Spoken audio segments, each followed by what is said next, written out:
3, 2, 1, and action. In many a centuries comes a messenger, a prophet with a message that will change your life. It's been a long time since we've been waiting for one messenger that will tell us how do we deal with this life when we really don't know what the future holds for us. There is one man who's sitting with me today on What's Your Mantra. He is the guru that we need. Please give it up for Baba Nihil Anand. Baba Nihil Anand. Namaskar. Namaskar. That's the most natural beard I've ever seen, sir. Absolutely. This is your own. It's your own. Basically, you bought it, but it's your own. Absolutely. Baba Nihil Anand, before we even move on, can you give us the message that you've come to give us to all these people who are watching us? Simple. Live life, don't give it. That's it. Like live life, don't give it, don't give birth to children. Don't give birth to anyone or anything, or don't breed animals, nothing. Just enjoy your life and let it fade out. Baba Nihil Anand, you're saying that all the people who are planning to have children should not have children now. Should not, because if most people look inside themselves, they will realize that they don't really need or want children. Right? The biological need is always to have sex. It's not really about children. Baba Nihil Anand, people would love to know who is the man behind this beard so that we can actually introduce the man who introduced us to this wonderful concept of antinatalism. Can we see the man behind the beard? With pleasure. Here comes the man. Ladies and gentlemen, give it up for my dear friend Raphael Samuel.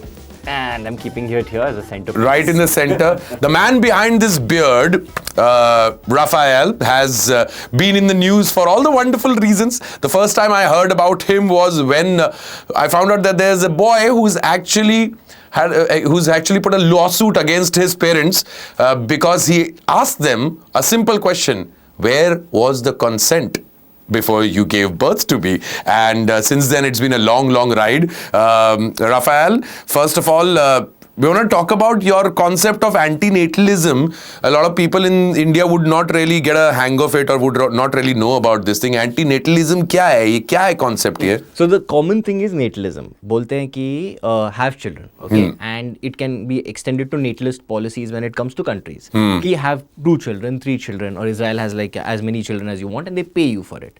Then comes antinatalism, where they say, why are you even having children? We basically assign a negative position to birth because there's so much suffering. There is hunger. Everyone feels hunger. It doesn't matter if it's the richest man on earth.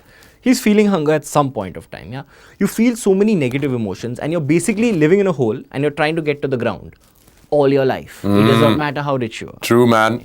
Yeah, true, absolutely. And you came up with this antinatalism. You didn't come up with, antinatalism was always there, but you told the world about this concept, in India at least, and sometimes it must have backfired, bro. What happened to you when you actually, put a case against your parents? How did they react to it?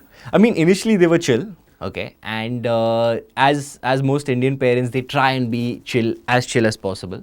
But then what happens is when too many people start talking to them, and they keep asking them, "Arey, kya hua? Tera beta, whatever. Your kid is crazy," and then it sort of affects them, and then it sort of blows up. So I have paid a personal price for it. Okay, and thankfully I've got a lot of friends, a lot of people who really care for me around the world. But yeah, there has been a price from the family point of view. Dude, I mean, didn't they turn around and ask you कि क्या इसी दिन के लिए मैंने तुझे पाल पोस के बड़ा किया था? Because that's the statement that Indian parents have रटा हुआ उन्होंने. These are a few words, a few sentences that Indian parents, mothers will definitely, इसी के लिए 9 महीने मैंने कोक में पाला था तुझे. What would you say to such parents? हाँ, मैंने पाला था, इसी के लिए तो पाला था. You took a risk. I could have been anything. I could have been a quadriplegic. I could have been this. The best thing that you could have is just me.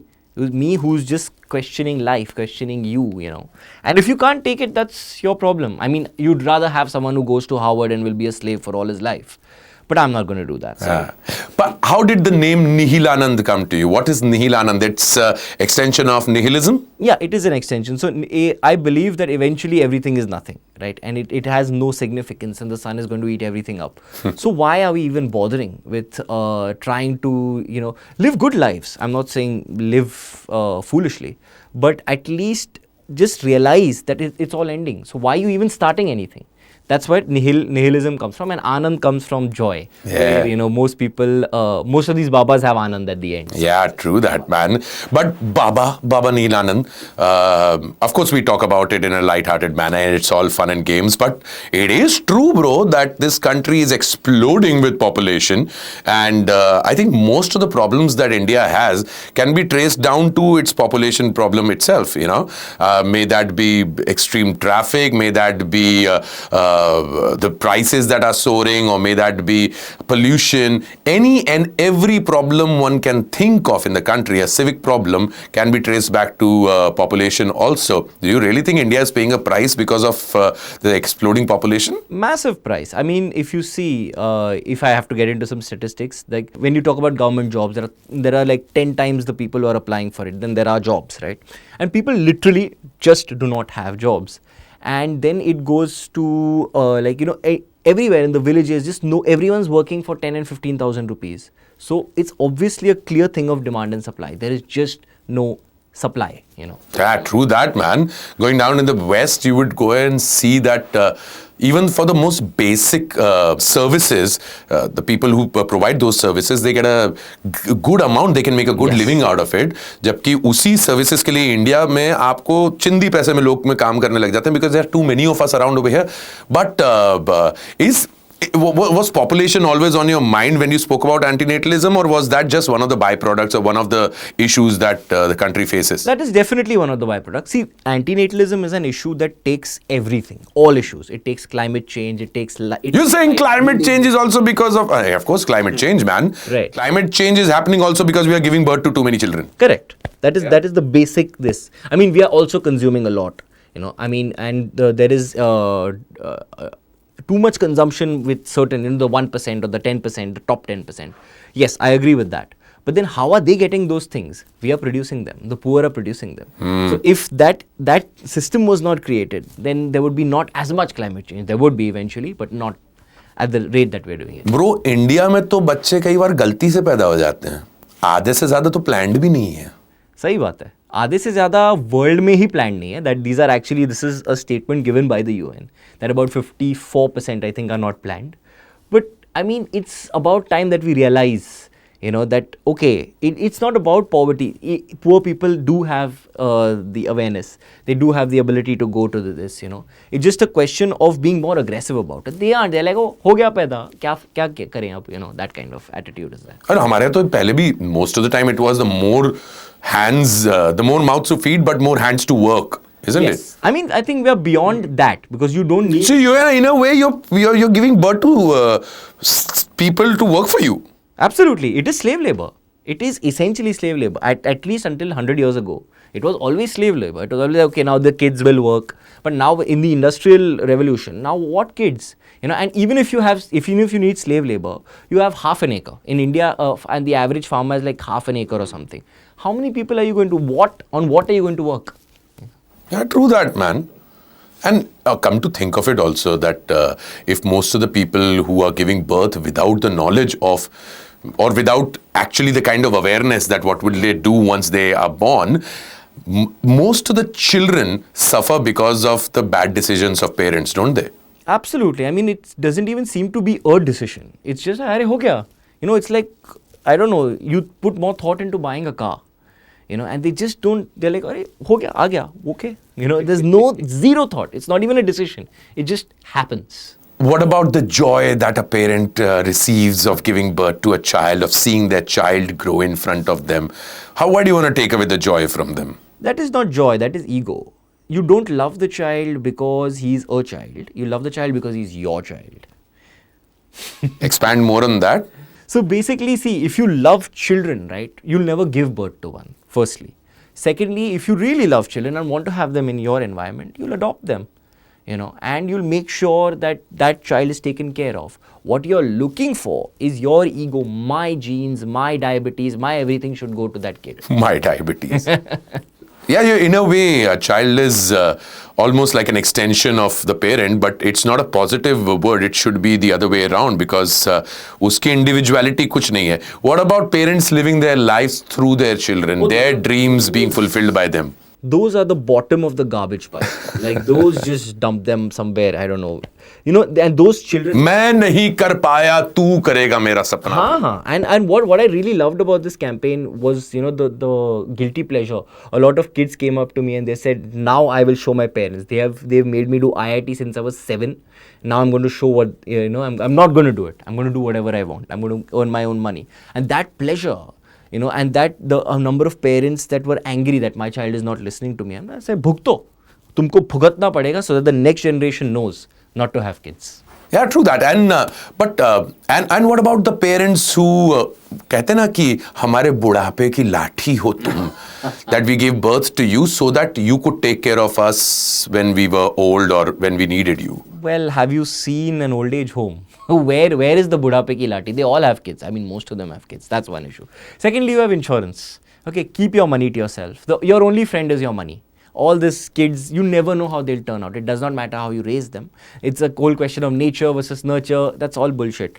Finally, if the child is selfish, and most Indians raise the child to be selfish. They're like, nahi, tum jaoge, IIT mein fir kamaoge paisa. For whom? For you, na? So the point is that first they raise their child to go abroad. And then they complain, Arey, mera beta mere saath nahi hai. What kind of messaging is this? You know? Well, true on that front also. But a lot of parents would, you know, turn around and say that this is what God made us to do, to procreate, to expand. This is how the world progresses. You know, cells split into 2 to 4, 4 to 8, 8 to 16. That's what nature has taught us to do. That's what the animals do. That's what humans would be doing too. Okay, so one issue is, are you comparing yourself to animals? If you're saying, oh, we are better than the animals, then you said, oh, nature, no. Nature makes us do this, mandates that we do it. Nature mandates that you stay in a jungle. Why? What are we doing in a studio? What are we doing in a building? That is one issue. And secondly, nature also tries to keep a balance, right? When a cell multiplies too much, it's called cancer. Simple. So you're saying, Raphael, that children or giving birth is a cancer to nature, is in a way spreading like a virus in the society? At this stage, absolutely. The amount we are consuming, the amount each child at a base level consumes is massive. And we are already in overshoot. The earth is already every 28th July or something. We've used all 100% of the resources that are available for that year. And the rest is just exploited more from nature. So when this at some point is going to end. So that's what something cancerous is, when it just spreads too much and consumes too much from the body. Humans are the cancer for planet Earth. Absolutely. And for themselves. Forget planet Earth. They will die, Earth will live. Raphael, you spoke of consent, and this has been a concept jiske baare mein a lot of people have been talking all across the globe, that you need to take the child's consent before he was born. But how is that even technically possible, man? Like, for example, you went ahead and filed a lawsuit against your parents by asking the same question, that where was the consent before I was born? But how can you take the consent of someone who isn't even born yet? Correct. So it is an absurd question. And the question is very logical. It says, if you can't take consent, which you can't, right, then don't have the kid. It's that simple. It's like if there is a woman, right, and she is not, in the sense of she was drunk, and she is not conscious, that essentially she's not, right, and I can do whatever I want to her. Can I? No, because she was not. So now the question to the court was, of course I cannot ask such a question to the court, but the question was simple.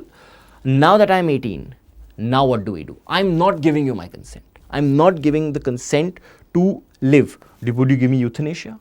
Would you give me a stipend from my parents? What is the solution now? You spoke of euthanasia. Euthanasia as a concept is where you can take your own life willfully. It's not a suicide, it's euthanasia. How do you... Assisted suicide. Assisted suicide. Yes. You actually said that euthanasia should be allowed not only in India but all over the world. It should be. See, our lives are our lives. The only reason that they are stopping you from ending it, and this is a very new concept. Earlier people, it was not such a big thing, but then of course religions sort of said no, killing yourself is wrong. But you must be, as we evolve as a society, we must realize that our lives are our lives. Okay, everything else is just social rhetoric that they are trying to tell you. Oh no, but your life is valuable. No, your life is valuable for them. Okay, and society themselves really hopes that a lot of people don't live. Okay, elder people, handicapped people, you ask anyone, they may say that, oh, we love these people. That's rubbish. They are essentially, in most people's minds, a liability, and they are a liability in their own minds, you know, so. Come to think of it, all the children that you see in India or around the world who are living not such great lives, you know, born to parents who themselves did not know how to live their own lives and now giving birth to children, should be able to, you know, almost fight against their parents in the court of law to turn around and say that, why did you give me such a life and why do I have to suffer because of your misdoings? Absolutely, they should be. That is exactly what my case was about, you know. And more than that, I knew that the case itself would not succeed. But what happens is it creates a movement. And in maybe 20 years, people will be able to say, okay, you know, there was a problem. Like, for example, I just read the next week in Mumbai is going to be worse. The AQI is going to be worse than in Delhi. Right, and now you have in the constitution says right to life, and right to life has good air. How can you have me in this? It's that simple. You're essentially destroying my right to life. Do you think people are even there should be a course or some sort of a process that a couple should go through before they give birth to a child? There was a Goan MLA who suggested that, and they shut him up. Like, what a beautiful. He said. They should have 6 months of counseling before they even get married. Forget having a child. And it's such a beautiful idea. But people will not this, because marriage is a very animalistic thing. You know, it's like, oh, I want to get married now. You know, who are you to stop me? Who are you to stop me from having a child? So that's a long fight. But if it's possible, that'd be amazing. China recently had a policy where they were saying that you can't have more than 2 children. And it worked well for them. And India surpassed them and became the most populous country in the world. But now China is making a U-turn at this point of time, and they are actually paying their citizens to have more children. What do you think has gone wrong over there? Oh, see, when you force someone to have, it was a one-child policy. One-child policy. When you force someone to not have kids, right, it is always going to be some sort of adverse effect. Forcing a population always has an adverse effect. You have to convince them. You can, you know, make them richer and more educated, and that naturally sort of ends up. But then, if you force them, then it just becomes it becomes a revenge sort of thing. So now they don't have people. That's good. I mean, I believe that's good. But then they are worried about their economy and how they're going to defend their Because state. that's exactly what came across with Japan also, that the number of senior citizens in the country has begun to rise. Right. And the entire pressure is on that younger generation to not only support themselves, but also to support the senior citizen population, the ones who have retired. In a way, the youngsters are paying for the oldies to go ahead and continue to live the way they want to live. Absolutely, it's a complete Ponzi scheme. I mean, life is a Ponzi scheme, you know, like, oh, my child will give me meaning, and then that child is there, and then my child will give me meaning. So at a country level, it's like, my child will fund my retirement, so then his child will fund his retirement. Like, what is this? Get out of this childish rubbish here. The concept of family, not only provided by the society, the religion, gods, everybody who has, created a roadmap of what a happy family looks like, and that has children involved in them. How do you look at that? Like, how does a society move away from it, whereas that has to be in the way to live all their lives? I think that's already changing because what's happening is politicians keep saying families, families, families. But if you look at the politicians say more children, more votes for them. Absolutely, absolutely. That's the game they're playing. But I think companies are responding very appropriately because they realize that finally it's all about money. So I saw a recent thing with one of the insurance companies where they were like, they actually advertised a family as a man, woman and dog, you know. So Indian. And I was like, wow, this is interesting. So that idea is changing. There was there's so many. There was one where they plan to adopt, and there's this whole, build up to the adoption. And then they finally go to a cat home and then just adopt a cat.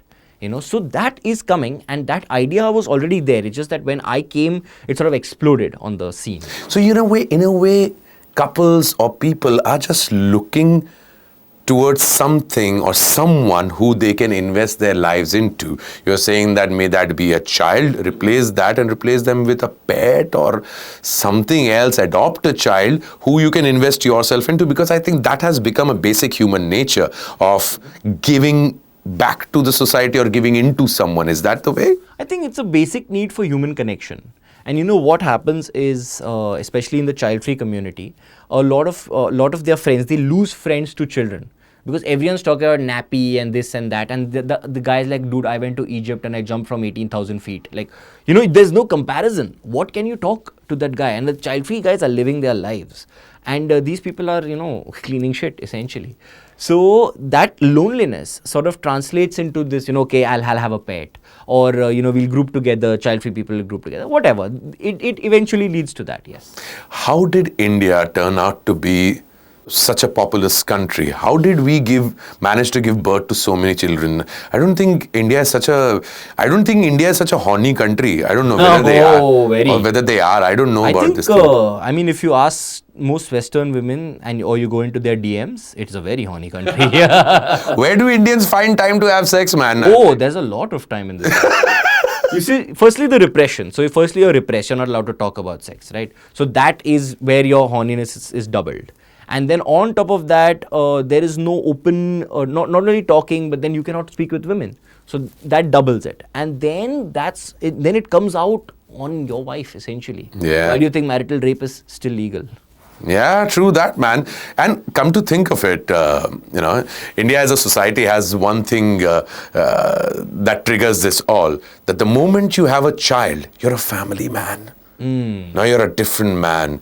You know, you're looked at differently by the society. You're looked at differently by your own relatives that, Arey, he's a good man. He's raising a child. Yeah. You know, maybe that is also something that has to play, that plays on couples to have children, that peer pressure of having children. Yeah, it is basically the final step in slavery. You know, once you've reached that, you're the chief slave now. So the first stage is marriage. Correct. Because the society will get you married. They can't see single people around. Right. And if you're not married, they will look at you a different way. Arey, this guy is not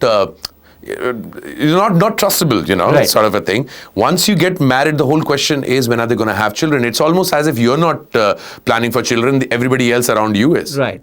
It's all about trying to tie the person down. Because if you leave them to be independent and creative and do whatever they want, then they will not listen to you. And then that's bad investment. You know, why have I invested so much in the child? Society has invested in the child. And that is exactly what they don't want. So that is what we are breaking at somewhere. And that is why the people are so angry. Families that go through their internal conflicts, domestic violence, the increase of number of divorces that are happening all across. Children of divorces, what do they go through? I really look at a few children and the kind of suffering that they go through because their parents decided to go through some sort of issue that they couldn't solve, but right. The child has to go through the trauma all throughout without any of his fault. Yeah, because see, most people don't think when they are actually getting married, right? Like I said, it's an animal need, right? And it's or societal need, or almost like if you're not married, you're looked at differently. That is, kaise nahi hue? There is a certain age within which you want to get married. Right. So in that desperation, obviously in desperation, you will generally make mistakes because people are not trained to act in desperation. And then that's exactly, and then you naturally have a child, and then the child is not raised properly, or you know, raised with thought. So there is no thought anywhere. And the moment there is no thought, there is bound to be disaster. It's just going to get worse and worse. And I want to continue to have a conversation on this because I would really believe that there are a lot of children out there who go through this, who go through watching their parents fight every day at home. Okay. You know, may that be domestic violence from one side to the other. May that be the father against the mother, mother against the father, daily fights at home. The child really suffers, and this is the same child that later on grows up and has a different view about having children. You know, how does this child cope up who has to see their parents fight every day? I mean, therapy is a good way, but basically this child has to look at life as it is, not as, you know, it has been shown to him, and try and make the exact opposite. in the sense of a lot of children say, look, now I'm not going to raise my child This in way. the way that I was raised. No, you must look at that you suffered, right? You cannot guarantee that your child is not going to suffer. So first, don't have a child. First, just stop the generational trauma. And from there, therapy, talking with friends, creating your own community. I think that's the only way we can. I think it's an absolute crime that parents put their children through when they going through their own marital problems Right. has involved their child into it also. I've seen it myself in my own life. I mean, I grew up seeing such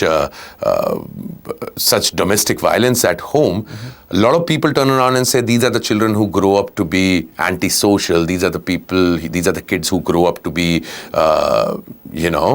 aggressive. These are the children who have seen life who become bitter towards life. Is that true?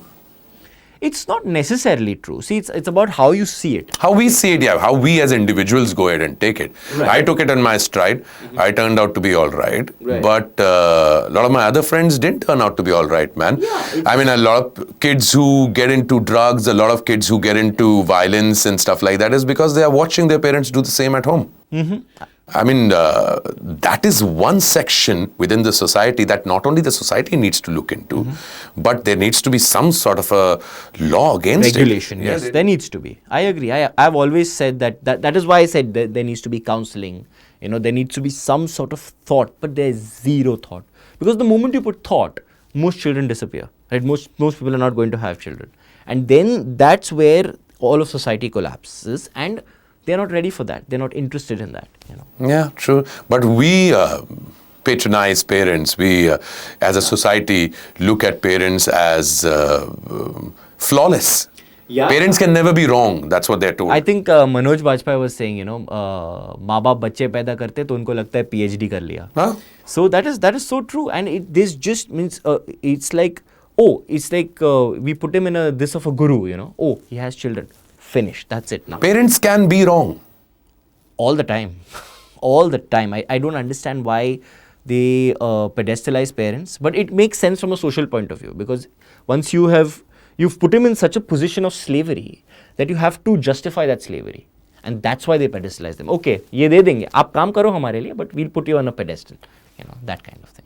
Yeah, because come to think of it, if a child's failure or a human's failure should be traced back to their parents, they should be held responsible for what their children turned out to be. You can't suddenly then turn around and say that he as an individual went on to become a terrorist, went on to become an antisocial person, when you can take the credit of your child being an engineer, a doctor, कि मैंने पढ़ा लिखा के उसको यहाँ तक के पहुँचाया है. Correct. You should be able to take the exact opposite. Yeah, they should be put under the scanner. Absolutely. And parents should be actually responsible towards what their children turned out to be. I agree. I've always thought that, the parents of the ones who do the most heinous crimes should be looked into and punished in some way, so that they think, and then before they tell someone else to have kids, and these same parents are telling others to have kids. So before they tell them, they're like, okay, I had a kid, he did something, I got punished for it. Not very harshly, but I still did.